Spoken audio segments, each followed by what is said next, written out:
예, 어제와 이어서 오늘 본문의 말씀은 스데반 집사님께서 사내들인 공의 앞에서 설교하는 내용 중의 일부분입니다. 특별히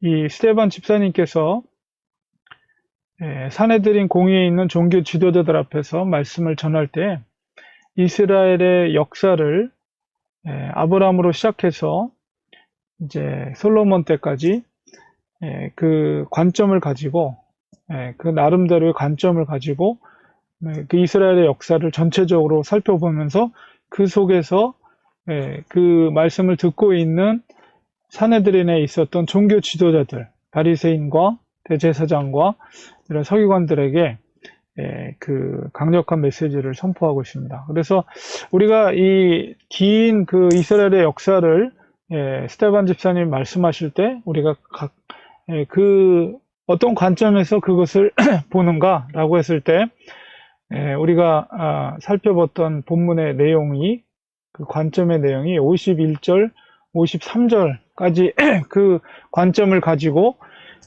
역사를 기록하고 있다. 이렇게 제가 말씀을 드렸습니다. 그래서 다시 한번 그걸 살펴보면 목이 곧고 마음과 귀에 할례를 받지 못한 사람들아, 거기에 있는 종교 지도자들을 향해서 말하는 거죠. 너희도 너희 조상과 같이 항상 성령을 거스리는도다. 그리고 너희 조상들이 선지자들 중에 누구를 박해하지 아니하였느냐. 그러니까 그 조상들이 선지자들, 물론 이제 구약에 나타난 선지자들이 특별히 이제 메시아 예언을 했던 뭐 이사야 선지자라든가 아니면 예레미야 선지자라든가 이런 하나님의 종들과 하나님의 선지자들을 특별히 지도부에 있던 사람들, 뭐 왕이라든가 혹은 종교 지도자들이라든가 이런 사람들이 혹은 선지자들도 거짓 선지자들이죠. 그 의인들을 박해하지 않았느냐. 그들이 바로 너희들의 조상이다. 이런 얘기를 하는 거죠. 그리고 예고된 자들을 그들이 죽였고, 예고된 자가 바로 그 예수님의 예언을 했던 그런 선지자들을 그들이 죽였고, 또 이제는 너희가 그 인을 잡아 준 자요. 살인한 자가 됐다.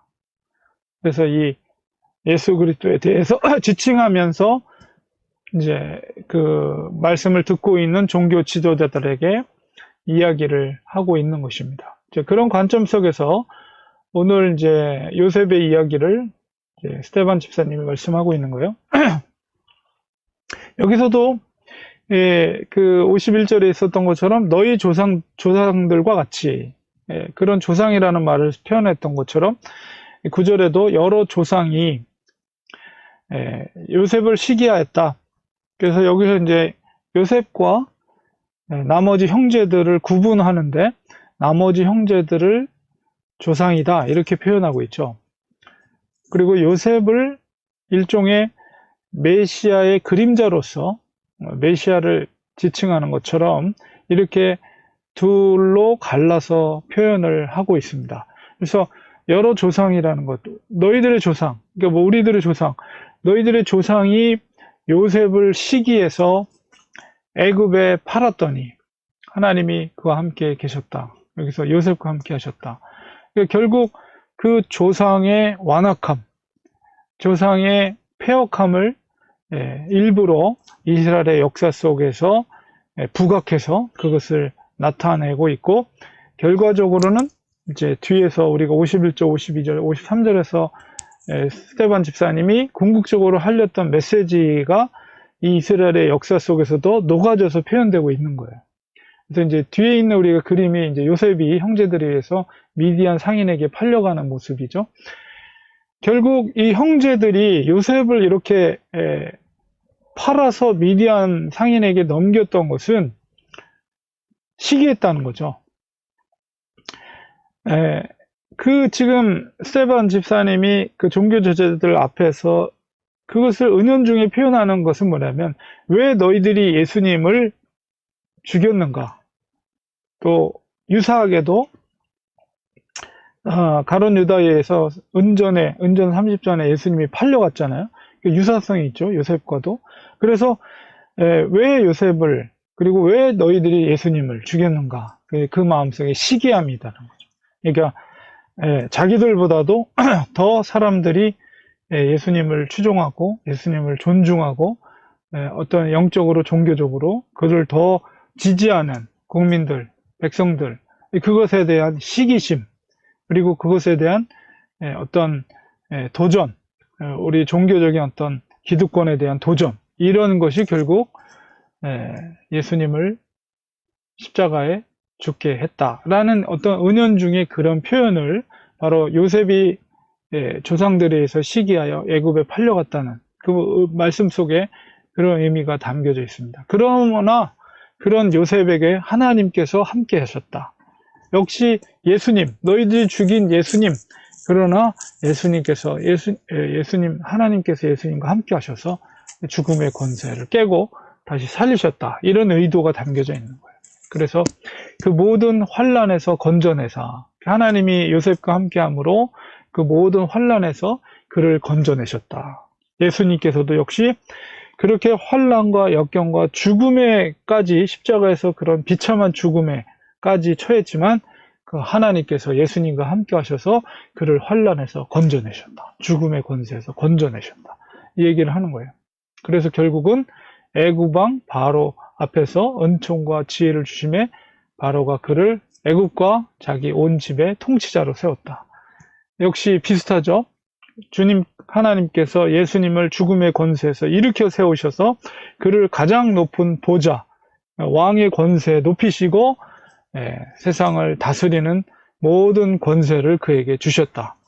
유사점이 있는 거예요. 그리고 나서 그때 이제 흉년이 들었죠. 꿈의 모습처럼, 예언된 꿈의 모습처럼 7년 동안 흉년이 들어서 애굽뿐만 아니라 약속의 땅 가나안 땅에도 흉년이 들었죠. 그리고 여기서도 우리 조상이라고 11절에 표현됐어요. 우리 조상들이 양식이 없는 고로, 그들에게 환란이 있을 때 조상들이 양식이 없어서 이제 이집트로, 곡식이 있는 이집트로 오게 되죠. 우리 조상들을 보냈다. 애굽으로 보냈다. 그리고 재차 보내서 요셉이 자기 형제들에게 알려지게 되고, 이거는 이제 창세기 기록된 내용이에요. 그리고 요셉의 친족이 또 바레에게 드러나게 됐다. 그래서 이제 형제들과 요셉이 만나게 된 그런 장면을 설명하고 있습니다.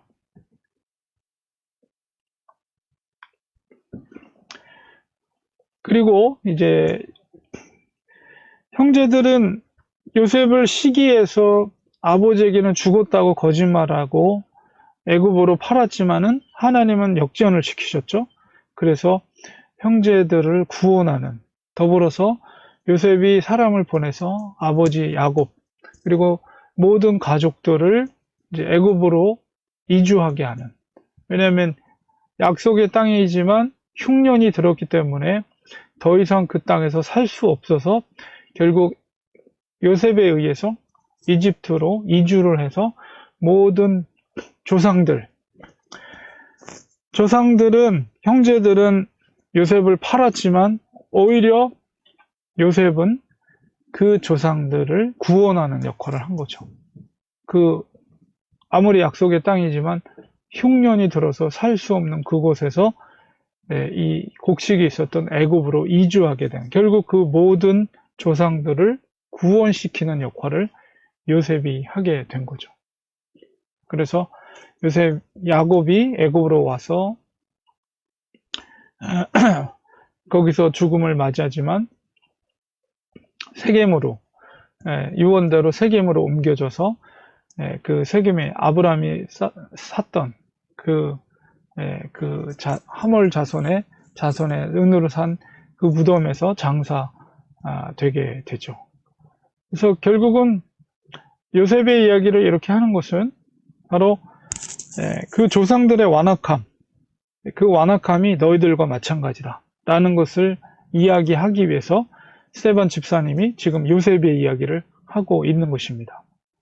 그리고 이제 너희들이 중요하게 여기는 약속의 땅이지만 결국 하나님께서 그것을 황폐케 하면 그 땅에서 살 수 없게 된다 라는 것을 이야기하고 있고, 그럼에도 불구하고 그 조상들이 야곱뿐만 아니라 요셉도 죽을 때 유언으로 남기죠. 나의 뼈를 고향 땅, 부모가 묻힌 곳에 나도 묻히게 해달라. 그래서 430년 동안 죽음 이후에 그것을 잘 보관하고 있다. 유골을 보관하고 있다가 결국 여호수아에 의해서 세겜 땅에 가서 그 요셉의 그 유골도 그 고향 땅에서 다시 장례를 치르게 되는 그런 놀라운 역사도 기록이 되어 있습니다. 그러니까 그것은 이제 다시 고향 땅으로 돌아간다는 의미는 어떤 의미에서는 본향을, 하나님 나라의 본향을 향하는 조상들의 어떤 그런 모습도 우리가 이해할 수 있다. 그러니까 그 역할을, 진정한 본향으로 인도할 수 있는 역할을 누가 했다? 바로 예수 그리스도께서 하셨다라는 것도 은연중에 스테반이 이야기하는 거예요. 그러니까 우리의 본향은 눈에 보이는 육적인 땅이 아니라 하나님의 나라, 예수 그리스도를 통한 하나님의 나라, 그 또한 본향으로 가고자 하는 요셉이나 야곱이 그런 의도도 또한 담겨져 있다라고 볼 수가 있습니다. 그래서 그 요셉과 나머지 형제들을 조상이라고 지칭하면서 그 조상들의 완악함을 요셉의 이야기를 통해서 나타내고 있는 것이라고 볼 수가 있습니다. 이어지는 말씀 속에는 이제 모세 이야기가 또 길게 이제 다음으로 이어지게 되는데요. 이렇게 스데반 집사님은 이스라엘의 역사 속에서 예수 그리스도가 우리에게 어떤 의미를 갖고 있는가, 그리고 예수님께서 말씀하셨던 이제 귀결로 되는 이스라엘 역사를 쭉 하면서 귀결되는 것이 이제 성전으로 귀결이 돼요. 성전. 너희들이 지금 거룩하게 여기는 성전이 어떤 곳인가 했을 때 역시 그것도 스데반 집사님은 예수 그리스도를 통해서 눈에 보이는 성전이 아니라 예수님의 그 죽으심을 사건을 통해서 3일 만에 다시 부활하심으로 예수님의 몸으로 세워질 새로운 거룩한 성전, 하나님의 나라를 이제 이야기하고 있는 것입니다. 그래서 우리가 예수님께서 이 땅에 오심을 통해서, 특별히 그분의 죽으심과 부활 사건을 통해서 제자들이 진정한 하나님의 나라가 무엇인가를 깨닫게 된 것이죠. 그래서 그 복음, 진정한 하나님의 나라, 진정한 선민이 무엇인가? 그것은 바로 예수 그리스도를 통한 믿음을 통해서 주어진 진정한 구원, 예수 그리스도를 통한 구원, 그분을 믿음으로 통해서 우리가 지었던 이전의 죄를 예수 그리스도의 십자가의 보혈로서 깨끗하게 죄사함을 받고, 그 앞서서는 진정한 회개가 있어야 되죠. 통회와 자복. 스데반 집사님이 말씀을 전하려고 했던 의도는 뭐냐면, 너희들이 그 죄를 인식을 하고 이 말씀을 통해서, 강력한 이 말씀을 통해서 너희들이 지은 죄가 무엇인가를 인식하고 죄사함의 회개를 통해서, 진정한 회개를 통해서 죄사함을 받고 예수 그리스도를 그때 영접함으로 예수 그리스도를 통한 하나님 나라에 입성하는 것, 바로 이것을 바로 의도를 가지고 스데반 집사님이 전한 거예요. 그러나 이제 앞서 베드로의 말씀과 말씀의 반응과 이 사내들의 공의에 있었던 종교 지도자들의 반응은 완전히 반대죠. 어쨌든 스데반 집사님의 의도는 그들을 지적하고 그들의 죄를 뭔가 지적해서 정죄하려는 것이 아니라, 그들이 죄를 인식하고 진정한 회개를 통해서 그 죄에 대한 인식이 있어야 회개를 하니까, 우리들도 구원에 이르기 위해서는, 복음이 우리 속에 들어오기 위해서는 선행돼야 되는 것이 나의 죄에 대한 인식이에요. 우리가, 여러분도 아마 성령의 기름 부으심, 그리고 하는 예수님을 인격적으로 만났을 때 여러분 삶 가운데 돌이켜보면, 먼저 하나님께서 기쁨을 주시기 위해서 우리에게 먼저 깨닫게 하시는 것이 뭐냐면, 내 속에 있는 죄를 발견하는 거예요. 내가 얼마나 죄인이었는가, 내가 정말 예수님을 진심으로 알지 못했을 때 내가 얼마나 극악한 죄인이었는가를 인식하는 것으로부터 시작이 됐어요. 저 자신도 이렇게 돌이켜보면 처음 주님을 인격적으로 만났을 때가 어렸을 때부터 교회는 다녔지만 저는 중학교 2학년 때 기도회를 하면서 예수님을 인격적으로 만났거든요. 얼마나 그때 정말 내 죄에 대한 인식을 하게 하시고 얼마나 펑펑 울었는지 몰라요. 하나님의 은혜를 주실 때는 인격적으로 주님을 만날 때는 내 속에 있는 죄를 먼저 인식하게 하세요. 그것이 우선적이에요. 내가 죄를 깨닫지 못하면 회개할 수 없기 때문에 내 죄를 깨닫게 하시고 내가 죄인이라는 것을 알게 하시고 그 속에서 하나님 앞에 자복과 통회와 회개를 통해서 그 속에서 진정한 회개를 통해서 하나님께서 그 죄를 용서해 주시는 거예요. 그때에서야 비로소 하나님의 기쁨, 평강, 은혜 이런 것이 충만하게 이제 하나님께서 부어주시면서 이제 진정한 복음의 능력이 그 속에서 이루어지게 되고 진정한 하나님의 백성이 되는 것이죠. 그러니까 스데반 집사님이 원했던 것도 바로 그거거든요. 이들이 그의 죄를 인식하고, 그러니까 하나님의 말씀이라는 것은 빛과 같아서 제가 전에도 설교를 했던 것처럼 빛과 같아서 전혀 어둠 속에 있었던 자들에게는 죄에 대한 인식이 없는 거죠. 그러나 그 속에 빛이 한 줄기, 작은 바늘 같은 빗줄기 하나만 들어가도 이제 그 안에가 얼마나 더러운지를 인식하게 되는 거예요.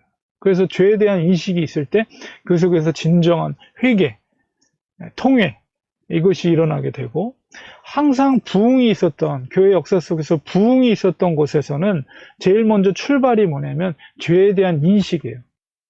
내가 얼마나 큰 죄를 하나님 앞에서 저질렀던 죄인인가에 대한 인식이 있고 그 속에서 진정한 회개와 통회가 이루어지게 되고 거기서 부흥이 일어나게 되는 것입니다. 그래서 스데반 집사님이 이스라엘의 긴 역사를 지금 풀어서 설교를 하는 이유는 바로 그 사내들인 공회에 있었던 종교 지도자들이 어떤 죄를 범했는가를 말씀을 통해서 인식시켜 주는 거죠. 그래서 그런 강력한 선포를 통해서 진정한 회복이 일어나게 되는 것입니다. 그래서 항상 우리가 하나님의 은혜를 사모한다면 하나님의 은혜가 임할 때는 내 속에 숨겨진 죄악이 드러나게 돼 있어요. 그게 없이는 회복이 일어날 수가 없습니다. 하나님의 은혜를 주지 않아요. 우리 속에 작은 죄가 숨겨져 있는데 그것이 해결 없이 그거에 죄사함 없이 하나님의 은혜가 임하지 않습니다. 무엇보다도 성경은 처음부터 끝까지 우리에게 그렇기 때문에 요구하시는 게 뭐냐면 성결함이에요. 성결함. 내가 거룩하니 너희도 거룩할지라. 바로 복음의 능력은 바로 그것이거든요. 예수 그리스도의 보혈을 통한 우리의 죄 사함, 그것을 통한 회복, 그것을 통한 하나님과 아버지, 하나님 아버지와 우리와의 관계의 회복, 그 회복을 위해서 주님이 십자가에서 죽으신 거죠.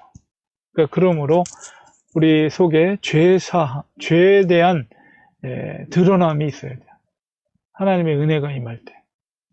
그래서 우리가 그래서 우리가 어떤 사람의 죄를 잘못을 지적하고 정죄하는 것은 잘못입니다. 어떤 사람을 정죄하기 전에 먼저 주님께서도 너 속에 있는 들보를 먼저 보라. 다른 사람에 있는 티를 지적하지 말고 너 속에 있는 들보를 먼저 보라고 그랬어요. 그거를 회복한 다음에 그 다음에 다른 사람을 치유하는 역할을 해야 되겠죠. 그래서 하나님의 은혜를 우리가 사모할 때는 항상 내 속에 숨겨진 죄악이 있진 않은가. 내 속에 더러운 모습이 있지 않은가. 내 속에 어떤 교만함이 있지 않은가.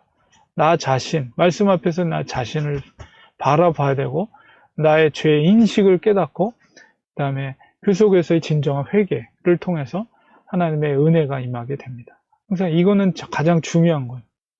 무조건 예수 믿어라. 예수 믿고 구원 받아라. 그 앞서서 항상 죄의 인식이 있어야 됩니다. 그래서 우리가 하나님의 은혜를, 하나님의 물론 복음은 값없이 우리에게 주시는 거지만, 그러나 그렇다고 해서 죄에 대한 회개 없이 그런 은혜가 임하지 않는다는 사실을 우리가 꼭 명심하고 인식하고, 나 자신부터 그 다음에 다른 사람에게 복음을 전할 때도 반드시 나의 자아를 부인한다는 것은 내 죄를 통회하고 자복하고 그 다음에 나를 부인하는 거거든요. 그러니까 그런 영적인 어떤 원리를 우리가 인식하면서 정말 하나님의 은혜를 구한다면 나의 거룩함과 나의 성결함을 하나님 앞에 먼저 구하는 믿음의 자세를 가져야 되는 거예요. 이 말씀 속에서 이 스데반 집사님의 의도와 말씀 속에서 우리가 그 영적인 그런 원리를 깨닫고 우리가 하나님의 은혜를 구할 때 다른 우리가 정말 뭐 의로운 것 같죠. 뭐 목사 뭐 의로운 하나님 앞에 섰을 때 얼마나 더럽고 추악한 존재인지를 인식해야 돼요. 그 인식이 있어야만이 우리가 겸손해질 수가 있습니다. 그래서 어느 누구도 그것이 한번 그렇고 은혜를 받았다고 해서 끝나는 게 아니고요. 물론 하나님의 구원의 어떤 효력 있는 구원의 부르심은 뭐 한 번으로 하나님 부르시는 거죠. 그러나 우리가 우리의 속에 있는 그 믿음이 진짜인지에 대한 그 확인의 작업들은 우리는 마지막 생명이 끝나는 그 순간까지 구원을 우리가 계속해서 그런 관점 속에서 우리가 계속해서 하나님 앞에 우리의 믿음을 보여주는 과정들은 끊임없이 계속 되어지는 것입니다. 하나님의 은혜가 날마다 우리에게 필요한 거예요. 그래서 우리가 끊임없이 물론 하나님의 구원에 이르는 효력 있는 믿음을 우리가 선물로 받았다면 우리가 원죄의 문제는 해결되어 있지만 그러나 우리는 계속해서 연약하기 때문에 계속 죄를 지어요. 한 번에 끝나는 거 아니에요. 우리는 계속 살아가다 보면 우리 완악하기 때문에 인간은 완악하기 때문에 아무리 뭐 착한 사람이고 교회 생활을 오래 다니고 그다음에 무슨 뭐 설교를 오래 한 목사라도 평생 뭐 설교를 한 사람이라도 항상 죄의 어떤 성품은 인간의 속성이 있기 때문에 끊임없이 그런 조건만 맞아지면 그 죄가 계속 생겨납니다. 그렇기 때문에 우리는 항상 겸손한 마음으로 우리의 성결을 유지하기 위해서 기도와 말씀 생활에, 경건의 생활에 끊임없이 날마다 하나님 앞에 날마다 가까이 가야 됩니다. 그래서 하나님의 은혜를 그런 사모하는 마음으로 여러분이 겸손한 태도를 가지고 나는 괜찮아. 절대 그렇지 않습니다. 한 번에 날아갈 수가 있어요. 한 번에. 우리는 늘 겸손한 태도를 가져야 돼요. 그렇기 때문에 하나님 앞에서. 하나님의 은혜를 사모하고 날마다 하나님이 부으시는 은혜를 사모하고 하나님의 은혜가 아니면 아닙니다. 날마다 주님 앞에 가까이 겸손하게 나가야 됩니다. 우리가 이 스데반 집사님의 설교의 말씀을 그 의도를 우리가 인식하면서 오늘도 주님의 주시는 은혜 가운데 거하시는 우리 사랑하는 성도님들 되시기를 간절히 축원드립니다. 기도하겠습니다. 하나님, 스데반 집사님이 많은 종교 지도자들 앞에서 이스라엘의 역사를 통해서 조상들의 잘못과 허물을 지적하면서 그들을 향해서 그들의 죄를 지적하는 것은 그들을 정죄하기 위함이 아니라 그들이 복음 앞에서 예수 그리스도 앞에서 진정한 회개와 또 죄사함과 또 구원에 이르기 위한 생명의 길을 또 인도하기 위해서 그런 메시지를 전한다는 것을 우리가 인식하게 하시고 이 말씀이 바로 우리를 향한 하나님의 말씀이라는 것을 우리가 깨닫기를 원합니다. 나는 괜찮아. 나는 구원받은 사람이야. 나는 문제없어. 이런 안일한 태도가 아니라 얼마든지 나도 다시 또 죄를 범할 수 있고 또 하나님의 하나님을 대적하는 악한 그런 행실과 거짓말 또 그런 여러 가지 악한 마음들을 품을 수 있다는 그런 겸손한 태도를 우리가 갖게 하여 주시옵소서. 그래서 날마다 주님의 은혜가 아니고서는 저희는 살 수 없습니다. 하나님 앞에 그렇게 겸손하게 날마다 주님 앞에 은혜를 사모하고 구하는 우리들이 되게 하여 주셔서 주님의 주시는 은혜 가운데 거하게 하시고 우리 속에 숨겨진 죄악이 짙진 않은가 말씀 앞에서 정말 하나님의 성령에 주시는 마음 앞에서 겸손하게 우리 자신을 돌보며 돌아보며 또한 우리 속에 조그마한 것이라도 숨겨진 죄악이 있다면 그것을 하나님 앞에 자복하고 토해내고 회개함으로 하나님 앞에 죄의 용서함을 받아 항상 주님이 주시는 평강과 기쁨 가운데 살아갈 수 있는 우리가 될 수 있도록 하나님 도와주시옵소서. 우리는 연약합니다. 완악합니다. 죄를 지을 수밖에 없는 그런 아버지와 그런 악한 성품이 우리 속에 숨겨져 있습니다. 하나님 긍휼히 여겨 주시옵소서. 불쌍히 여겨 주시옵소서. 우리를 새롭게 해 주십시고 항상 성결함으로 살아갈 수 있도록 도와주시옵소서. 예수님의 이름으로 간절히 기도합니다. 아멘.